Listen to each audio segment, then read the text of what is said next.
Time to go.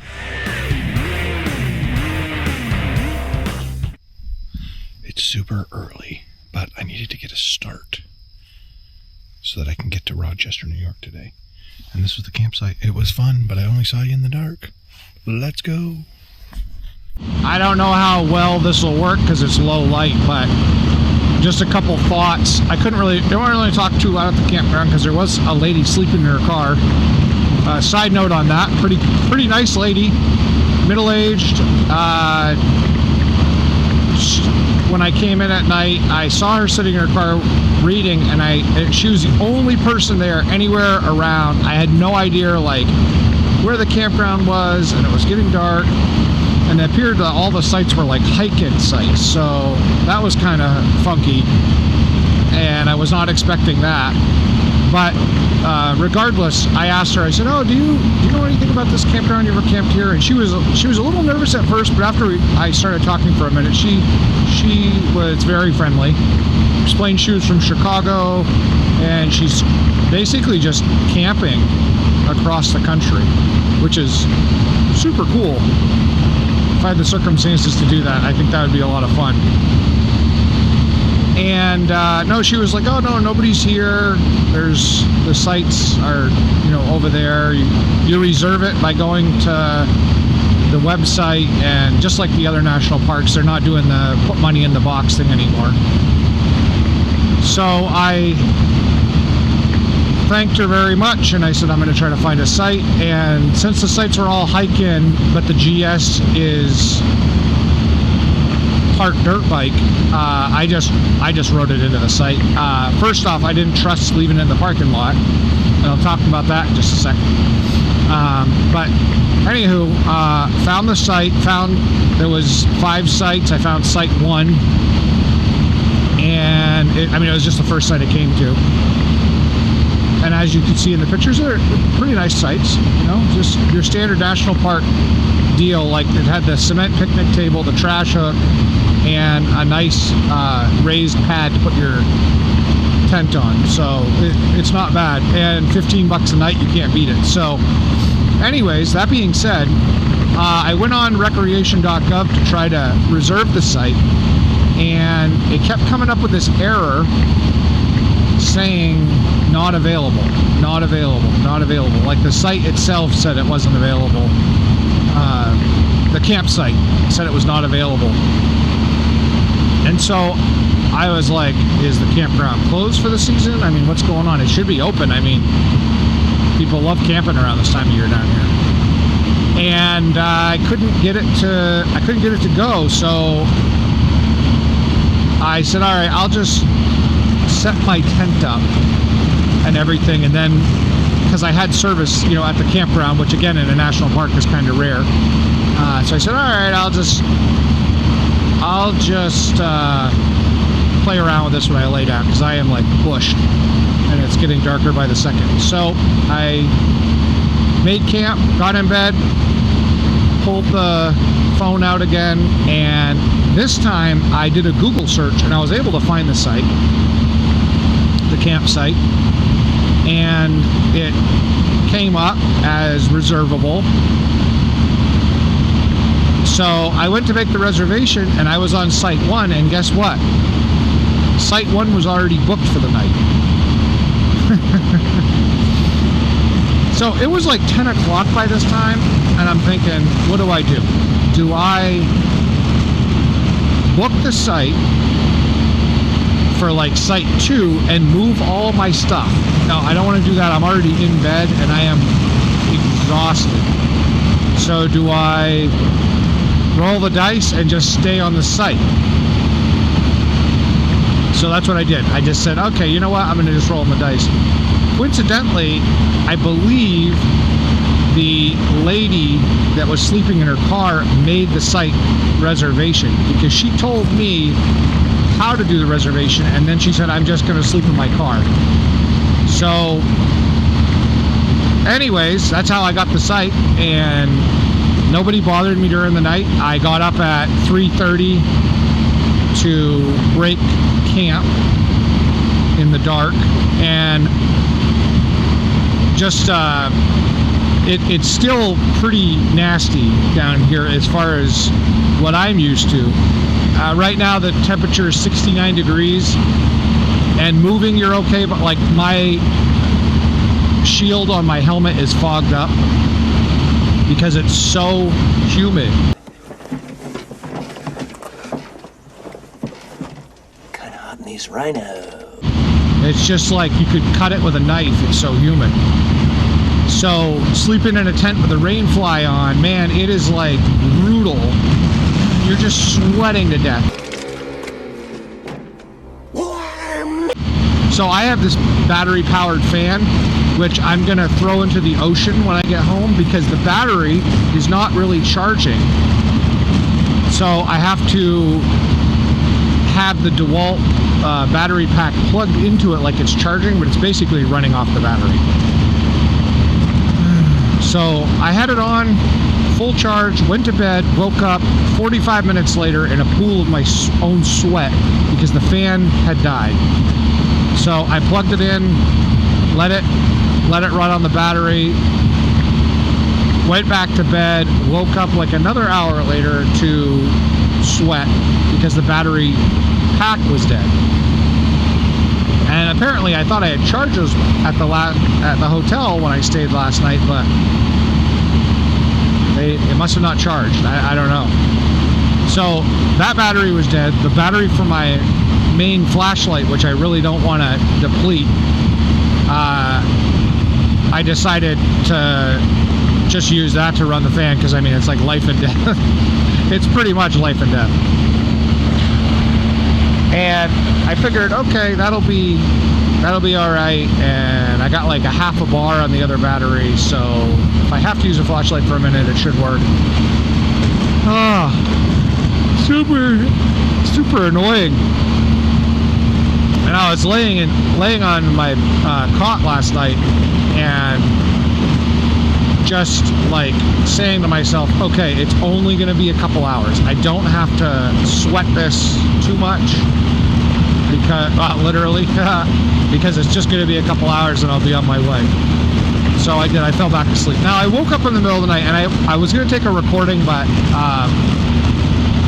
I wasn't sure the camera would pick up the noise.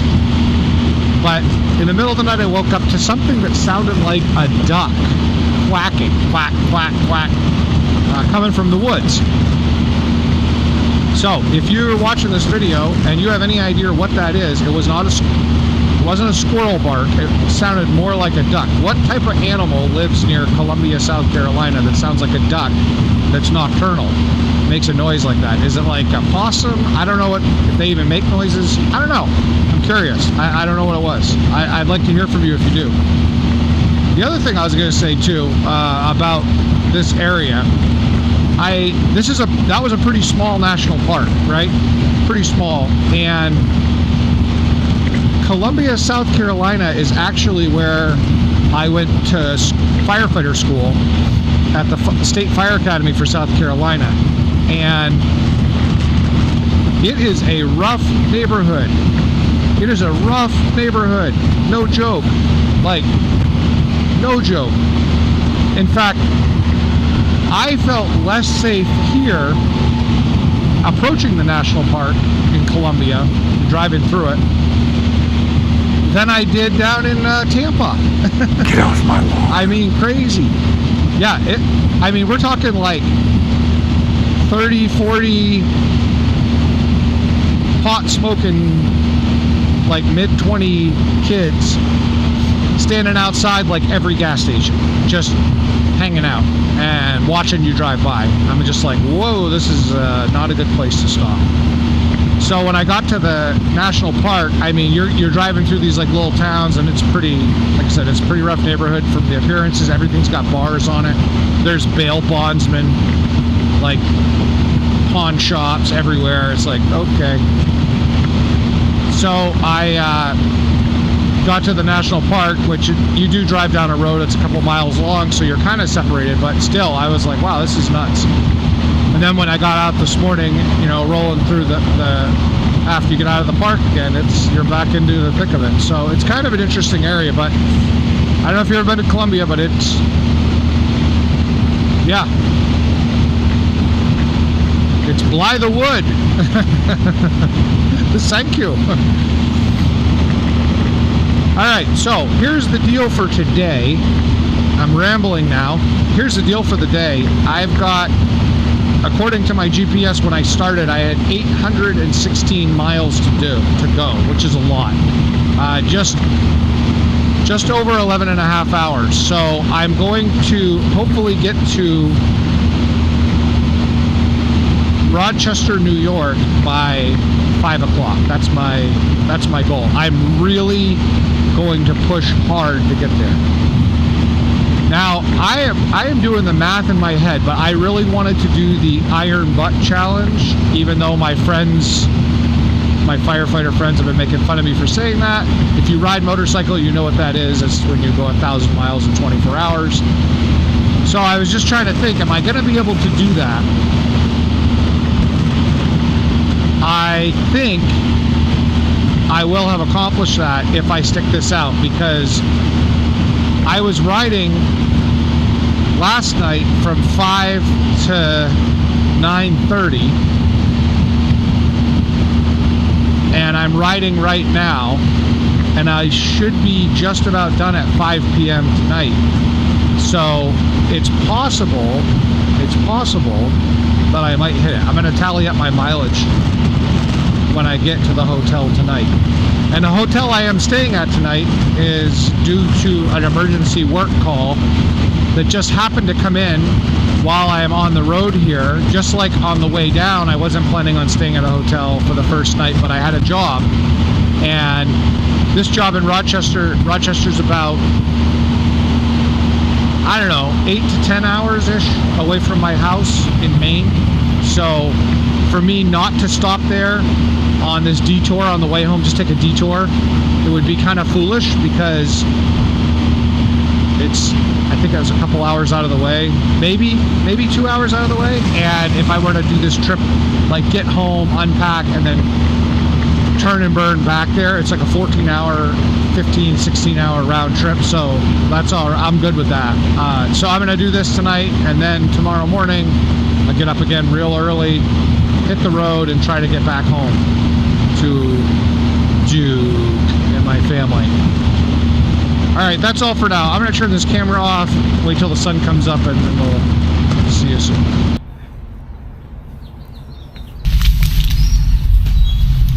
Yumbo.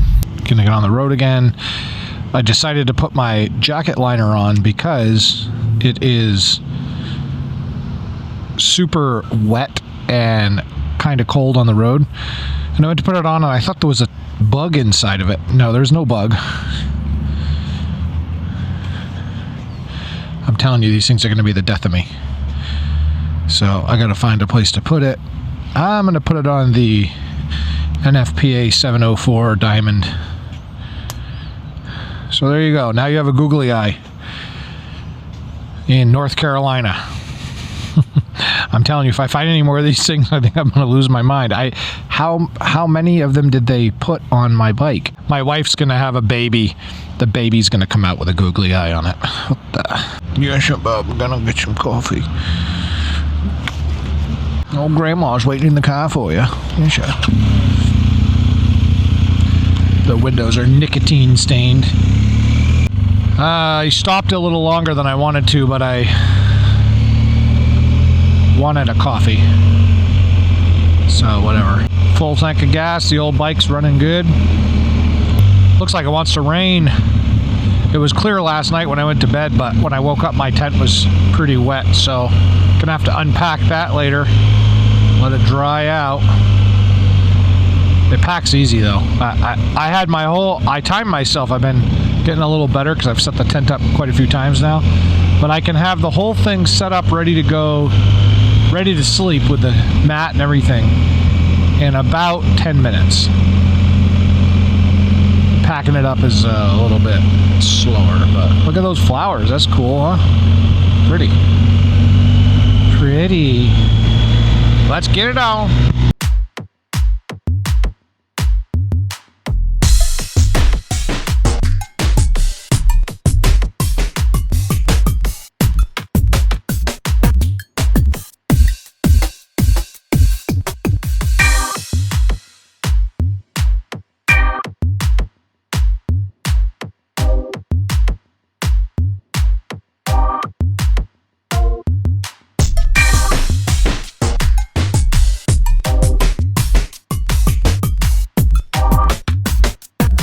just stopped for a pit stop for a second. We're here in West Virginia at the new River Gorge National Park. And I said, hey, why not? Free restrooms, we'll check it out for a second. This place is awesome. Look at this. That's a view of the world's largest hemispherical bridge. There's a dude in a kayak. He's been sitting up there for like 10 minutes. I don't know how he's handling it. But check this out when you come out here.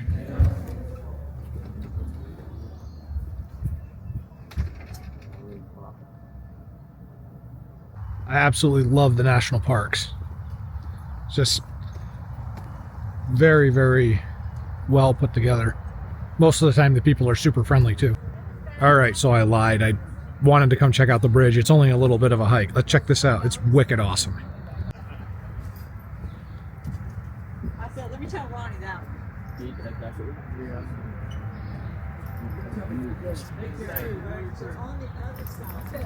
Massive. Bridge is awesome. It's the largest one in the world.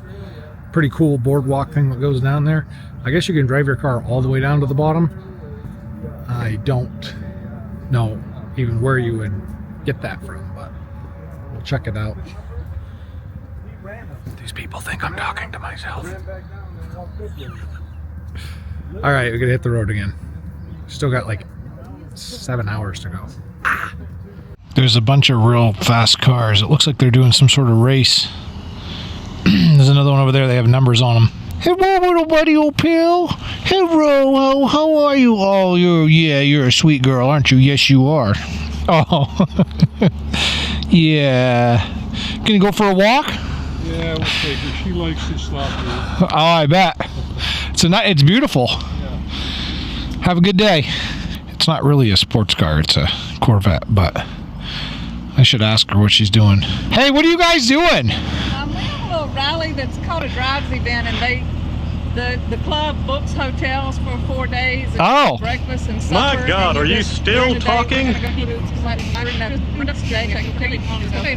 This is the Corvette.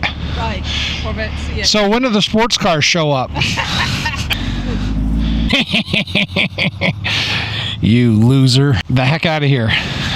I just talked to the guy at the place I'm supposed to work at tonight, and he is expecting me around 5:30, so that doesn't give us a lot of time. And I do gotta get fuel soon. But man, that was fun, wasn't it? So I was just reading about the bridge. The bridge is 3,030 feet long. I don't know the distance, like if you were to jump off it, not that you would want to, but I don't know. Which way do I gotta go? This way. My GPS is trying to tell me to go the other way, and I'm like, what the? That's probably the route that goes down to the bridge itself, but I do not have enough time right at the moment. Anyways, it's hundreds of feet high. So I know a friend of mine who you've seen on this channel before, Grandpa 5000. He loves that bridge. In fact, he's been there before. I don't think he was on his Goldwing because he can't ride that far. But anyways, yeah, pretty cool. It was worth stopping for a second and taking a break anyways.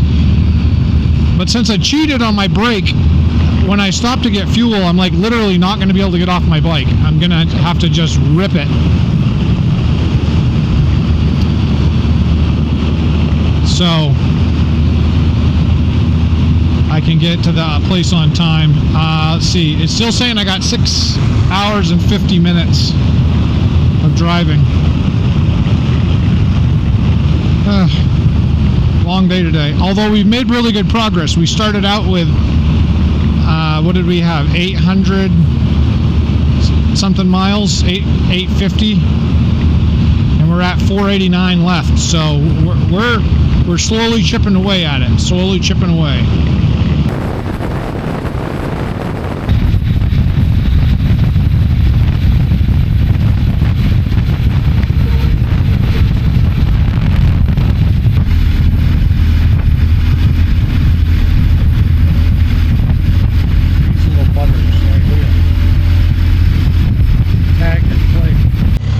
right.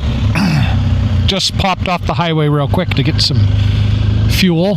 This is Pennsylvania. I think we're like about 15 or 20 miles outside of Pittsburgh. So, still pretty country-like.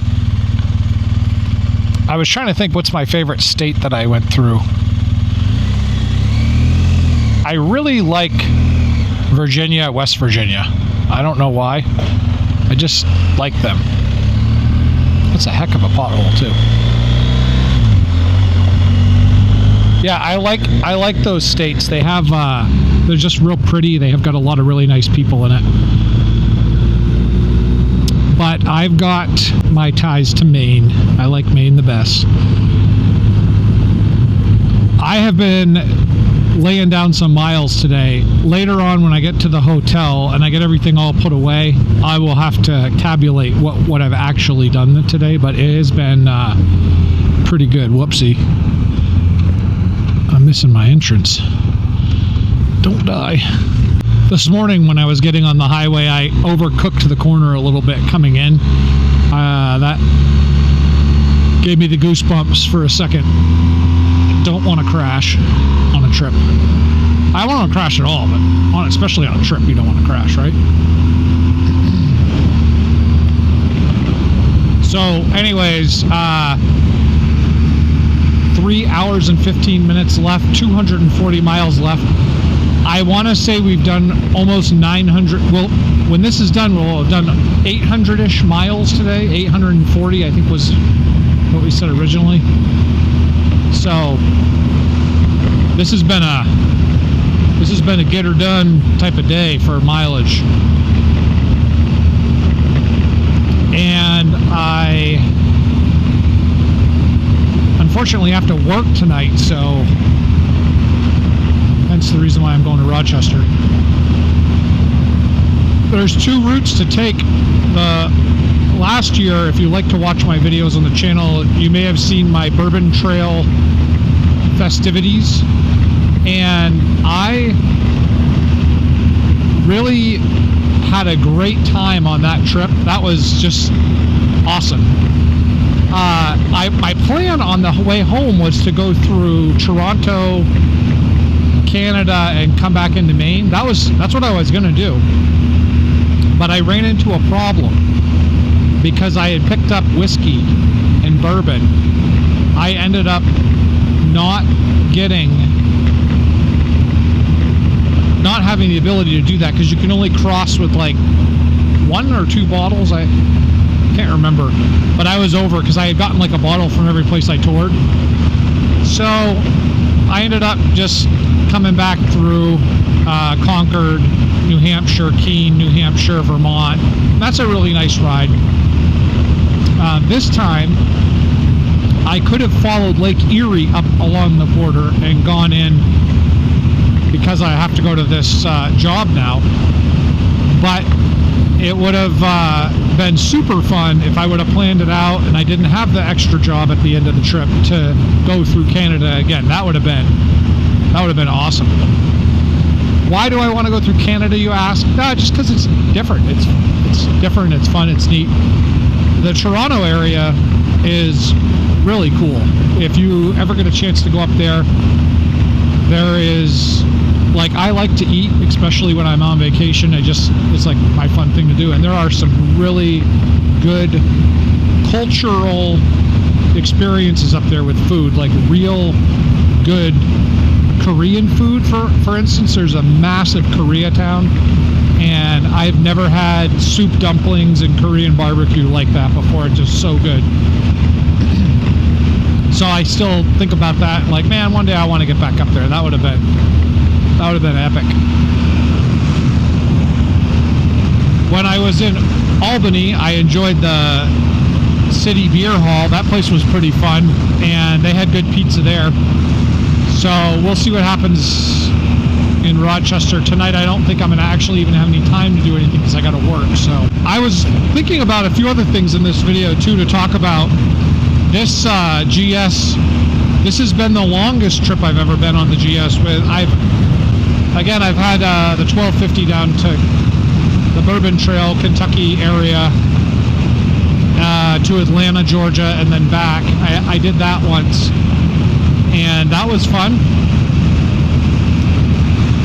This trip has been much longer, but in one sense too, it's been more of an endurance trip, because when I was able to do the Bourbon Trail, I was able to spread everything out quite a bit. This one, I spread out the way down a little bit because I made a few stops and things, but the way back has been pedal to the metal, try to put down as many miles as I can, especially with the last minute change here with this job in New York. So I will say this about the GS. It's a very comfortable bike to ride a lot of miles in one day. I would have never thought about doing, you know, plus 500 miles on my Triumph Scrambler. Probably 350 might be the max. I'm just trying to think of the other bikes. The Pan America that I had, you could lay the miles down on. That was pretty comfortable as well, but the leg position was really scrunchy on that one. Like your legs were bent going after the riders that are a little shorter. So these GSs, I mean, you've got to be right like 6 feet plus to ride comfortably, right? But this bike, you can crack the miles out on it, and it's fun. It's got that torque. The other thing I really like about the GS, which has me sold on their platform, and they're doing this on their new one. I noticed when I was getting my tires on, they had a 1300 there, and I was really scoping it out.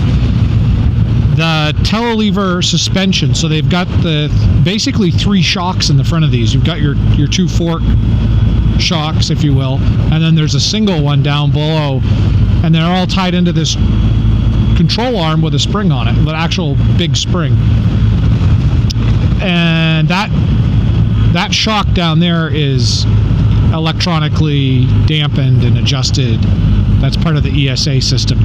These forks are not the top ones, and they never have been. Although I did notice on the new 1300, no, actually I can't say that because the one that they had there wasn't an ESA model. But somebody said that the new ones have the forks are adjustable. I don't know. Anyways, I digress. The telelever suspension on this bike is really good. So as I said a minute ago, when I went into the corner, I was going into it a little fast. Even with most bikes, if you're really cooking and you let off the throttle and the bike's got a lot of torque, so it does the whole pull forward thing, your front suspension loads, and it makes it a little bit dangerous, especially if it's like an emergency stop, like there's an animal in the road, or I don't know, you're not paying attention and you going into an on-ramp.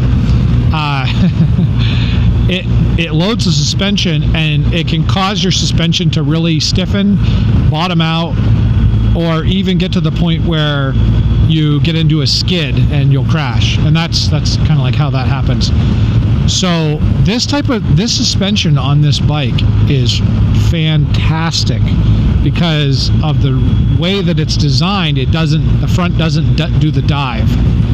If you jam the front brakes on, the bike does not do the dive. If you let off the throttle really fast, there is a little bit of suspension roll, but it's very, very minor, and you still maintain your rebound feeling on the front forks. It's just a really cool setup. The only other bike that I have seen that has this type of suspension is the Gold Wings that like Grandpa 5000 has. They've got a really weird front suspension. I mean, you want to talk about straight out of the laboratory. Their suspension on the front is crazy the way it looks, and I should do some research on that, but every time you Google Goldwing, you end up getting advertisements for nursing homes, so I haven't done that. But anyways, yeah, every time I've ridden the GS for a very long trip, I walk away from it with a little bit of a sense of, man, those are good bikes. Like really, really good platform bikes for throwing miles down and having an adventure, okay? Just like, and I have an XR and I've got a 72 Harley. You've seen my other videos. So those are, you know, fun bikes to tool around on. But the Harley, you're not going anywhere. You don't have a vehicle following you to pick you up when it breaks. And the XR is super fun, but you're not going to go a lot of real long distances with that either, because you're limited on what you can carry. And it's just a much sportier, stiffer ride. So you could do a long trip on it if you wanted to, and I know people do, but that's not my deal. This bike right here, though, to me, it's like the Goldwing, where you've got the comfort and stability and an awesome platform, but you also don't look like an old man riding it. It's still an adventure bike, and it will take the dirt. It'll do stuff. So to me, this is like the ultimate platform for cranking it out. The other thing I really like about the BMW is the upright riding position. And I know I've complained about my back issues many times, but I have had back surgery, and 2 years ago I had the heart surgery, so I had a sternectomy where they crack your sternum open. I feel like I'm 80 years old sometimes, and so I understand why you see old people riding comfortable bikes, because it hurts. So I've run into a lot of GS riders, and most of the riders that ride these are the older guys that are still out there living the best life, and they're hiking and they like to camp and they do all this stuff. So they like these bikes because they're comfortable, but you also get a good solid platform to explore on if your frame has mileage on it, right? So that's why I like them, and I appreciate a few of my friends are the ones that turned me on to the GSs, and they just said, you ought to try one, and I did, and I'm really happy that they did that, because they're awesome bikes. Awesome. All right, I'll stop talking about it. I just figured it would be fun to chit chat for a minute. I got 226 miles of Great Slab left, so I'm gonna cut the camera off, and next time I see you, it should be in Rochester. A few moments later. Hey guys, got to the hotel, but my camera died. It ran out of memory card before when I was riding in, so I couldn't show you like the approach to the hotel. I got here safe and sound, and all is well. I gotta get to work, and then in the morning I can hit the road real early. I also gotta get some food because I haven't eaten anything all day except for a stupid banana. So we'll catch you in the AM.